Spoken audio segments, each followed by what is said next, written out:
si tu es une maman, ne te sacrifie jamais pour tes enfants. Oui, tu m'as bien entendu. Ne te sacrifie jamais pour tes enfants. Avant d'être mère, tu es une personne à part entière.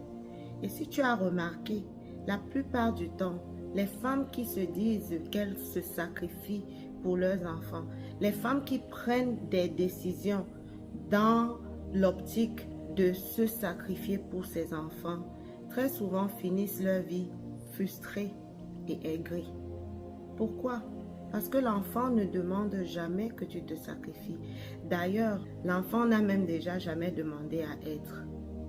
Et maintenant, tu verras certaines femmes, par exemple, qui restent dans des relations abusives, dans des relations toxiques, sous le prétexte qu'elles veulent servir leurs enfants, elles se sacrifient pour leurs enfants.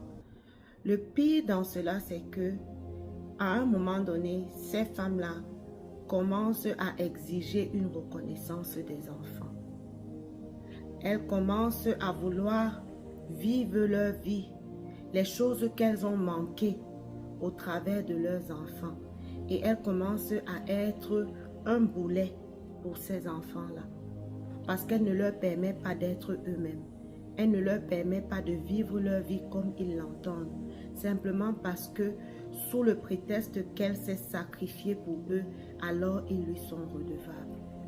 Ne sois pas cette femme-là. Décide de vivre ta vie. Décide d'aménager ta vie selon le fait que tu es une maman, mais ne choisis pas d'abandonner tes rêves, d'abandonner tes aspirations sous le prétexte que tu as des enfants. Demain, lorsque ces enfants partiront, que te restera-t-il?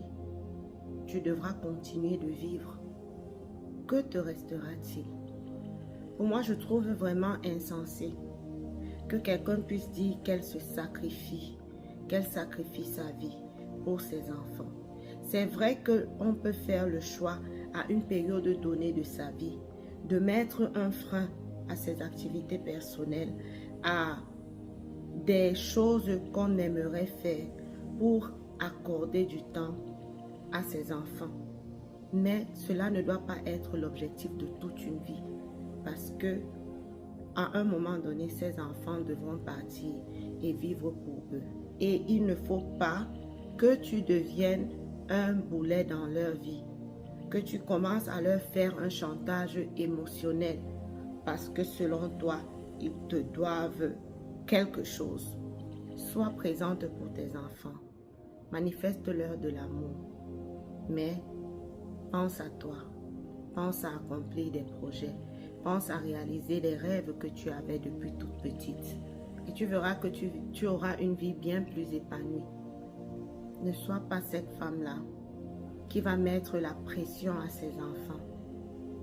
Parce qu'en réalité, elle aura grandi dans du ressentiment et de l'amertume. Simplement parce qu'elle a voulu se sacrifier pour ses enfants. Et moi, je pense souvent que, en fait, cette raison du sacrifice n'est qu'un prétexte. Parce qu'on n'a pas le courage d'affronter nos réalités. C'est un prétexte qu'on se donne à soi pour se maintenir dans une certaine zone de confort. Parce qu'on n'a pas le courage d'affronter les choses de façon différente.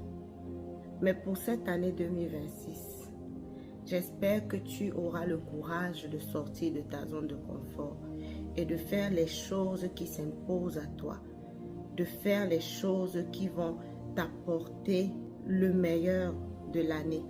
Si tu prends une décision concernant tes enfants, que ce soit parce que tu le veux et non parce que tu le fais pour tes enfants. Ok? C'est ce que j'avais à partager avec toi. Moi, je suis la Queen Esther B, ta coach royale. Je te retrouve dans une prochaine vidéo. Et d'ici là, demeure épanouie en Jésus-Christ. Bye bye!